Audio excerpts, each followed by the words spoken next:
The emergency alarms echoed through the massive council chamber as representatives from across the galaxy gathered in stunned silence. For the first time in 3,000 years, the Galactic Council had called an urgent meeting that could determine the fate of countless worlds. Thymol stepped forward, his blue skin pale with worry. As the senior representative from Centauri, he had seen many crises, but nothing like this. The datapad in his hands contained information that would change everything. "Friends," he began, his voice carrying to every corner of the vast chamber. 3 days ago, our worst fears were confirmed. The hyperspace lanes have collapsed. All of them. A wave of gasps and shocked whispers filled the room. The vegan delegate, her crystal-like features reflecting the chamber's lights, stood up quickly. "Surely there must be some mistake. Our ships have traveled these routes for millennia." "There is no mistake," Thymol replied grimly. "Our best scientists from 17 different worlds have confirmed it. The fundamental structure of space itself has changed. Faster-than-light travel is no longer possible."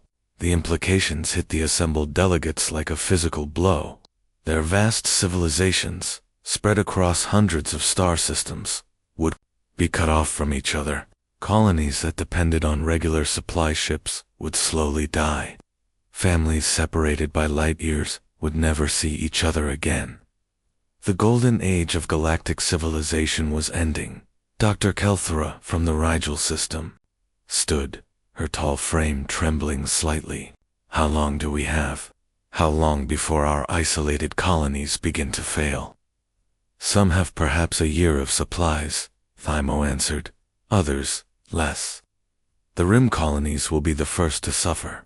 In the back of the chamber, the representative from the small Earth delegation listened carefully.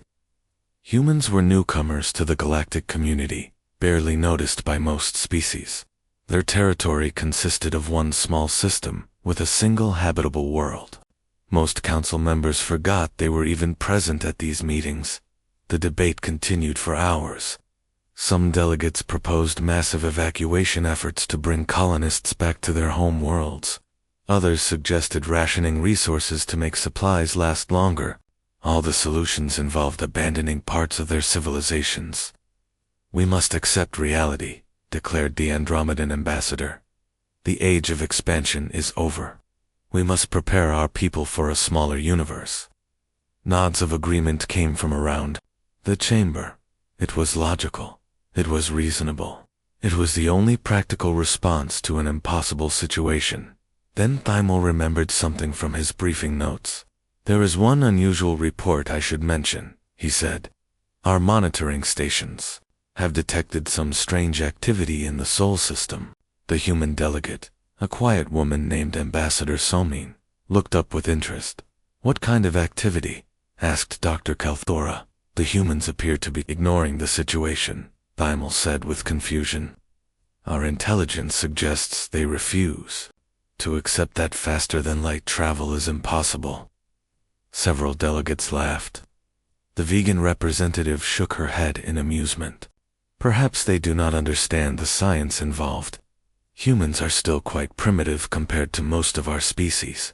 Actually," Thymol continued, reading from his notes, "their scientists are calling it an engineering problem rather than a fundamental law of physics." The laughter grew louder. The idea that a species could simply engineer their way around the collapse of space-time seemed absurd. Even the most advanced civilizations in the galaxy had accepted their fate. "Ambassador," Salman finally spoke, her voice calm but firm. "My colleagues may find this amusing, but I can assure you that humans do not give up easily when faced with impossible situations." "Surely they understand the reality of the situation," said the Andromedan ambassador. "Our greatest minds have studied this phenomenon. The barriers are permanent." "My people," Soman replied with a slight smile, "have a saying. When the universe closes a door, we tend to kick it open again." The chamber fell silent for a moment, unsure how to respond to such an absurd statement. Meanwhile, in the Sol system, Dr. Giwan Park stared at the readings from her laboratory on Luna. Around her, The brightest minds from Earth worked frantically, analyzing data and running calculations. The hyperspace collapse is confirmed, reported Dr. Hyansik from his workstation. Every traditional method of faster-than-light travel has been rendered impossible. So we find new methods, Giwan said simply, never taking her eyes off the holographic display showing the collapsed dimensional structures. G1, said Dr. Minho, looking up from his calculations. This is not like fixing a broken engine. The fundamental laws of physics have changed. Laws can be changed back, she replied, or we can find ways around them. The universe does not get to decide where humans can and cannot go. Her team exchanged glances. They had worked with G long enough to recognize that tone in her voice. It was the same tone she had used when declaring that humans would reach the stars.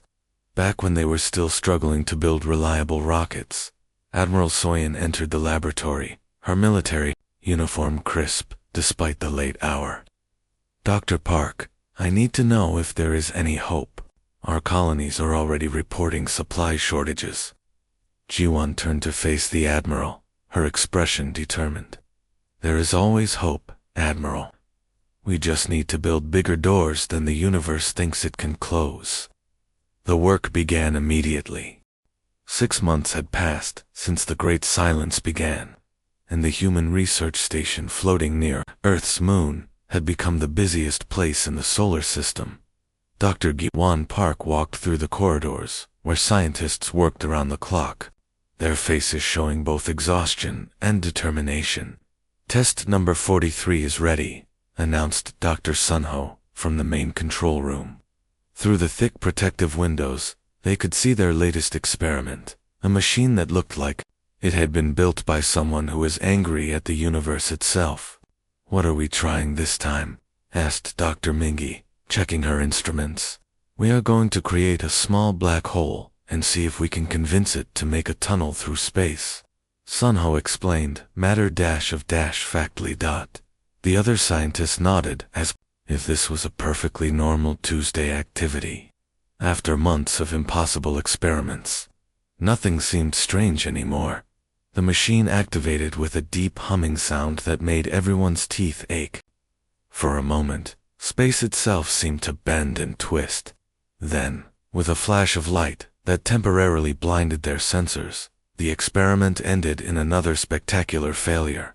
Well, said Dr. Mingi, reading the results, we managed to create a hole in space for exactly 0.8 seconds before reality fixed itself. Progress, declared Juan with satisfaction. Yesterday it was only 0.6 seconds. Across the galaxy, other species watched the human activities with growing amazement. In the Centauri system, Thymel received his daily report about the strange happenings in the Sol system. Sir, his aide said carefully, the humans have now attempted to negotiate with a black hole. Thymel looked up from his work. I'm sorry, what did you just say? Our listening posts intercepted a transmission directed at an artificial black hole. The message included the words, listen here, space-time. We need to talk about your attitude problem. Thymel stared at his aide for a long moment. Are they, are they trying to argue with the laws of physics? It appears so, sir. Yesterday they sent a formal complaint to what they called the management of the universe about the inconvenience of the hyperspace collapse. Meanwhile, back on the human station, Chief Engineer Do-yeon was putting the finishing touches on their most ambitious project yet. The ship looked nothing like the sleek vessels other species built. It was covered in strange devices, energy weapons, and what appeared to be very large hammers. Behold, Do-yeon announced proudly, the breakthrough. She is designed to punch holes in reality itself. Captain Yoonbi, who had volunteered to pilot this assault on the laws of physics, walked around the ship with interest. Will she work? Honestly, Do-yeon scratched his head. We have no idea. But if she doesn't work, she will definitely make a very impressive explosion. That's encouraging, Yoonbi said dryly. Dr. Juwon joined them in the hangar bay. The theory is simple, she explained. If the universe won't let us travel faster than light through normal means, we will make our own shortcuts. By force, asked Yunbi. By any means necessary, Jiwan confirmed. We have equipped the ship with quantum tunneling devices, dimensional puncture tools, and what Doyen likes to call reality adjustment hammers. Other species might have considered such an approach insane. Humans called it Tuesday. The news of human activities spread through the galactic communication networks. In the vegan system, scientists gathered to discuss these bizarre reports. They are trying to break the fundamental laws of physics, said one researcher in amazement. More than that, replied another. They seem personally offended that the universe would dare to limit their movement. Perhaps we should warn them that such experiments are dangerous, suggested a third. I tried, admitted their senior scientist. I sent them a message explaining why their approach was impossible. They sent back a reply that said, "Thank you for your concern. We will add it to our list of things to prove wrong." Back on the human station, the work continued day and night. Teams of engineers modified engines that had never been designed to exist. Physicists wrote equations that made their professors weep. Computer programmers created software to control machines that operated on principles that didn't officially exist. Test number 57, announced Sunho, sounding as tired as everyone felt. This time, something different happened. Instead of an explosion or a brief flash, space began to crack like glass. The cracks spread slowly, revealing something beyond a tunnel of swirling energy that seemed to lead somewhere else. "It's working," shouted Dr. Minji, watching her instruments go wild with readings they had never seen before. The crack lasted for 3 full seconds before reality repaired itself again. But for those 3 seconds, they had opened a door that the universe insisted should remain closed. Dr. Jiwan stared at the spot where the crack had appeared, her eyes bright with possibility. "Ladies and gentlemen," she said quietly, "I think we just found our crowbar." Around the station, alarms began to ring as other experiments detected the dimensional disturbance. In the distance, Earth's communication arrays came alive with messages from monitoring stations throughout the solar system, all asking the same question: what had just happened? But Jiwan was already planning the next test, the bigger test, the one that would either open the door permanently or blow up half the solar system trying. Either way, it would be interesting. Captain Yunbi strapped herself into the pilot's seat of the breakthrough, her hands steady, despite knowing she was about to attempt something that every scientist in the galaxy said was impossible. The ship hummed around her with the sound of machines that were designed to argue with the universe itself. "All systems ready," reported Dr. Minji from the control station. "The dimensional weak point is directly ahead, just like our calculations predicted." Through the cockpit window, space looked perfectly normal, but according to their instruments, this spot contained a tiny flaw in reality, a place where the barriers between dimensions were just a little bit thinner than everywhere else. "Yunbi," came Dr. Jiwan's voice over the radio, "remember, if anything goes wrong, abort immediately. We can always build another ship, but we cannot replace you." "Understood," Yunbi replied, though privately she had no intention of giving up easily. Humans had not come this far to quit at the first sign of danger. She pressed the first button, and the reality hammers came online. These were not weapons in any traditional sense. They were devices designed to hit the fabric of space itself, until something gave way. The ship began to vibrate as exotic energy built up in the hammer chambers. "Energy levels rising," reported Dr. Sunho from his monitoring station. "The universe is definitely noticing what we are trying to do." Outside, the ship, space itself, began to resist. Warning lights flashed as dimensional pressure mounted against the hull. It felt as if the universe was pushing back, trying to prevent what the humans were attempting. Firing reality hammers, Yunbi announced, and pressed the main trigger.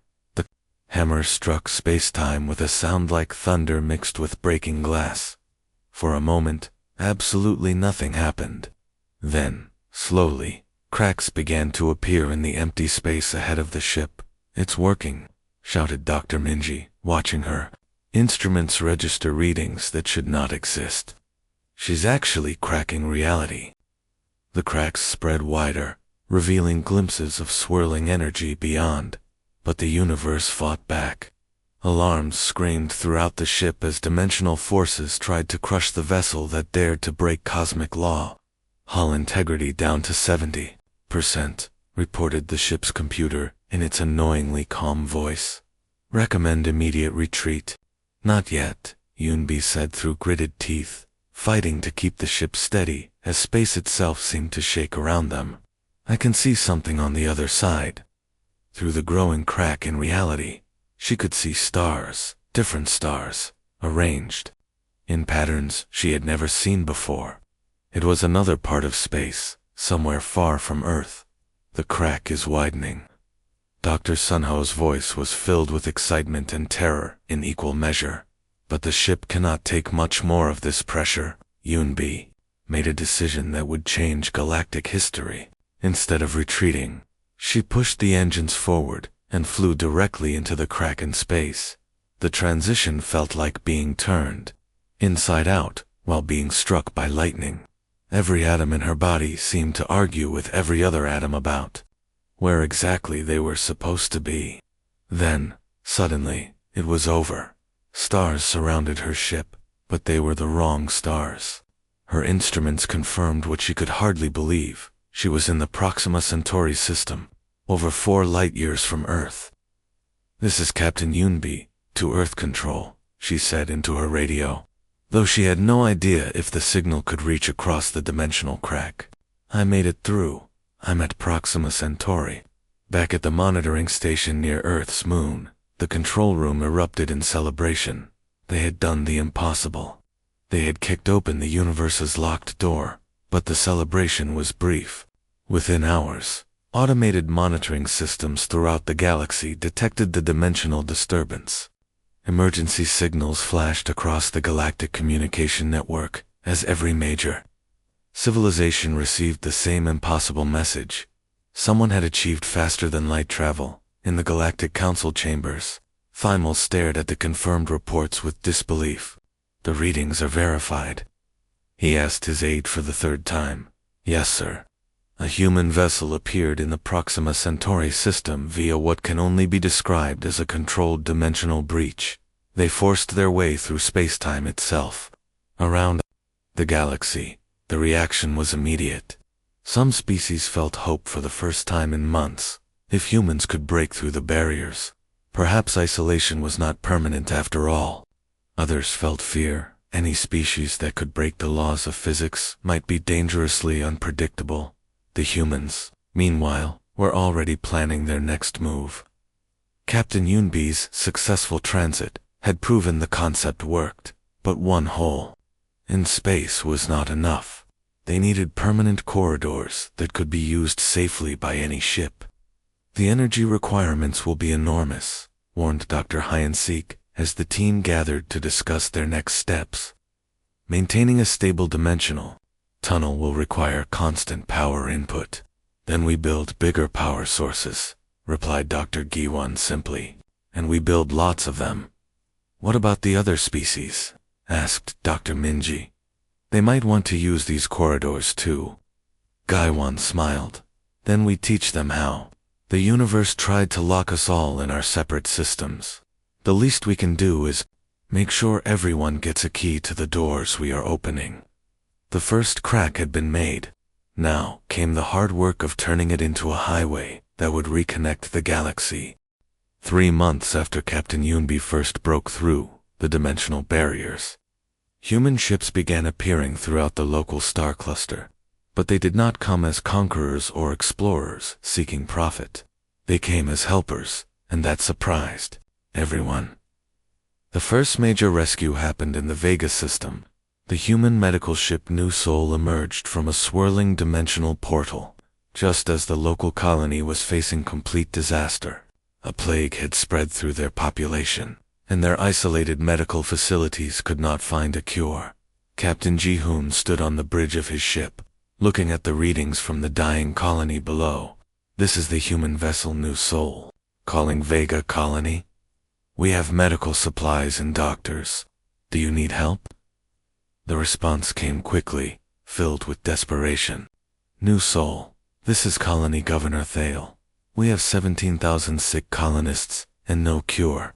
Any help you can offer would save lives.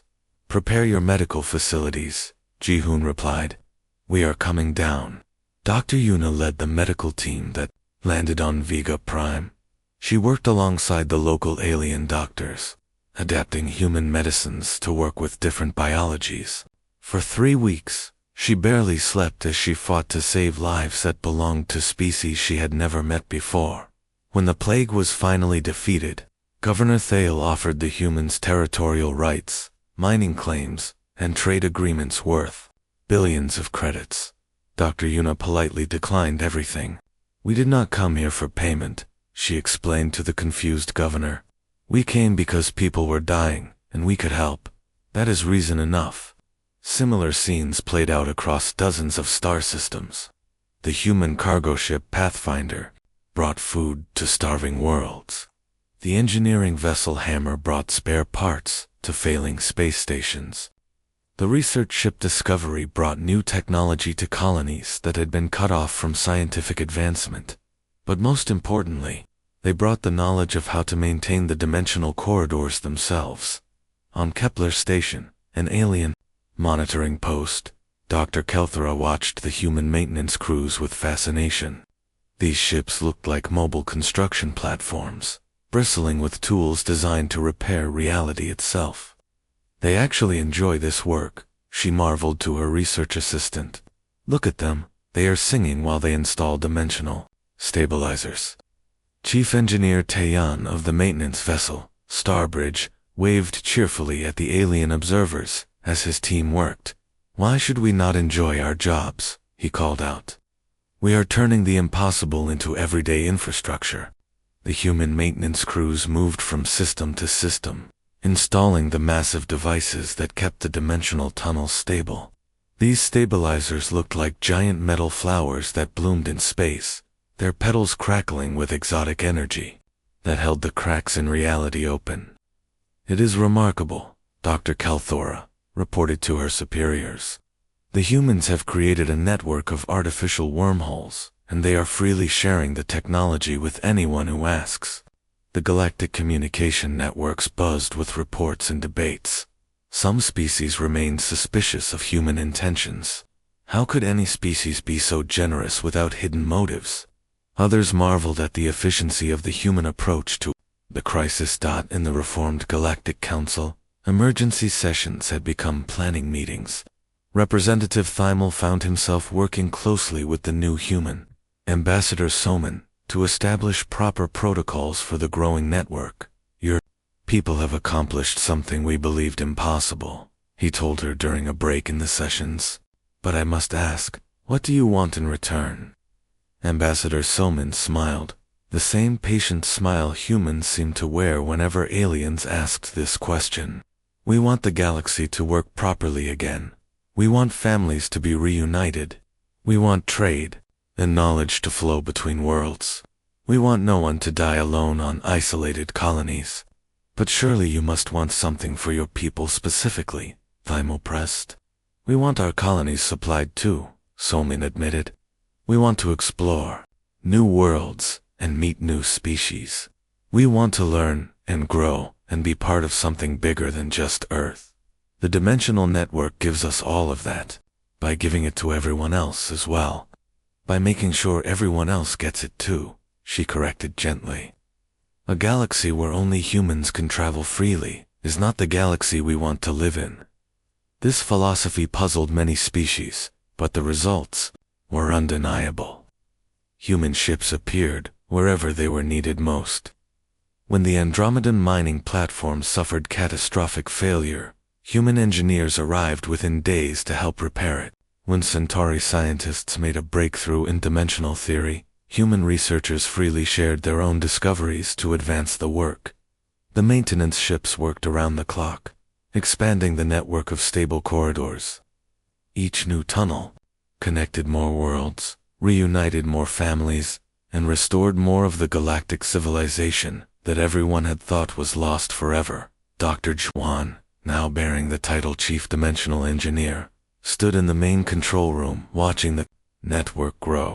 Holographic displays showed dozens of active corridors, with more being added every week. "The universe tried to separate us," she said to her team. "Instead, it gave us a reason to work together more closely than ever before." The galaxy was being rebuilt, one impossible tunnel at a time, and at the center of it all, humans continued to do what they did best: kick down doors and hold them open for everyone else. 1 year after the Great Silence began, the galaxy celebrated its first annual Open Door Day in the rebuilt Galactic Council chambers. Representatives from 97 different species gathered for what would become the most important meeting in galactic history. Dr. Giwan Park walked to the center of the Great Assembly Hall, wearing the simple blue uniform of the Galactic Cooperation Initiative. Behind her, a massive holographic display showed the incredible network of dimensional corridors that now connected thousands of worlds across the galaxy. "Friends," she began, her voice carrying clearly to every corner of the chamber, "1 year ago, the universe tried to close its doors on all of us. It tried to lock us away in our separate systems, alone and forgotten." The assembled delegates listened in respectful silence. Many of them owed their lives to human rescue missions. Others had seen their worlds reconnected to galactic civilization by human engineering teams. "We could have accepted that fate," Giwan continued. "We could have settled for smaller lives in a smaller universe. Instead, we chose to kick those doors open. But the real breakthrough was not the technology. It was our decision to share it freely with everyone." In the audience, Captain Yunbi sat next to her former student, a young Centauri pilot she had trained to navigate the dimensional corridors. Chief Engineer Doyan compared technical notes with a team of vegan scientists who had improved the efficiency of the reality hammers by 30%. Dr. Minji worked on translation software with linguists from 12 different species. The cooperation had grown far beyond what anyone had imagined. Alien scientists had made the human technology safer and more efficient. Human engineers had learned new approaches from species with different ways of thinking about physics. Together, they had built something none of them could have achieved. Alone, Ambassador Soman stood to read the final draft of the Open Door Protocol, the document that would govern the new age of galactic cooperation. Any species may freely access the dimensional corridor network, provided they contribute to its maintenance and agree to assist other species in times of need. The galaxy belongs to all who live in it, and no one should face crisis alone. The vote was unanimous. Even the species that had initially opposed human involvement now supported the protocol. The results spoke for themselves. Trade flourished, scientific knowledge advanced rapidly, and no colony had been lost to isolation since the network began operation. After the formal session ended, the celebration began. In the corridors outside the council chamber, humans and aliens worked together to plan the next phase of expansion. New exploration ships were being designed to push deeper into unexplored space. Knowing they could always maintain connection to home through the dimensional network, Representative Thymel approached Dr. Jiwan during the festivities. He had become one of the strongest supporters of the human approach, after seeing how it had saved countless lives across the galaxy. "I have wondered about something," he said. "When your people first decided to challenge the collapse of space-time, were you not afraid? The risks were enormous." Jiwan smiled, watching a group of young engineers from 6 different species discussing improvements to the corridor stabilizers. "Fear was not the real problem," she replied. "The problem was that the universe tried to tell us we could not help each other anymore. That was completely unacceptable. And now the universe has learned better manners," Gaiwan said with amusement. "When it wants to close doors on us, it politely asks first." The truth was that the dimensional network had grown beyond even human expectations. New corridors opened daily as exploration teams pushed into previously unknown regions of space. Trade routes that had taken months now required mere days. Medical knowledge flowed instantly to any world that needed it. But perhaps most importantly, the barriers between species had begun to dissolve. Young people from different worlds worked together on the maintenance crews. Scientists from dozens of species collaborated on projects that no single civilization could have attempted. The galaxy was becoming truly unified for the first time in its history. In her personal log that night, Captain Yunbi wrote about the day's celebrations. "The universe is vast and filled with wonders," she recorded. "Today we made sure that everyone gets to experience them." Dr. Jiwan stood in the observation deck of the council station, looking out at the stars. Through the transparent aluminum windows, she could see the gentle glow of a dimensional corridor opening nearby. A convoy of ships from the Andromeda system was arriving with supplies for the new colonies in the Outer Rim. Tomorrow, human ships would join exploration fleets heading to galaxies that had never been visited before. The dimensional network would grow longer, reaching farther into the unknown. New species would be contacted and welcomed into the galactic community. The universe had tried to make them smaller. Instead, they had made it bigger. A soft chime from the communication system interrupted her thoughts. It was a message from Earth, where construction had begun on the largest dimensional stabilizer ever designed. This one would create permanent corridors to nearby galaxies, opening up possibilities that boggled the mind. G1 smiled and began planning humanity's next argument with the laws of physics. After all, the universe was still far too small for her liking.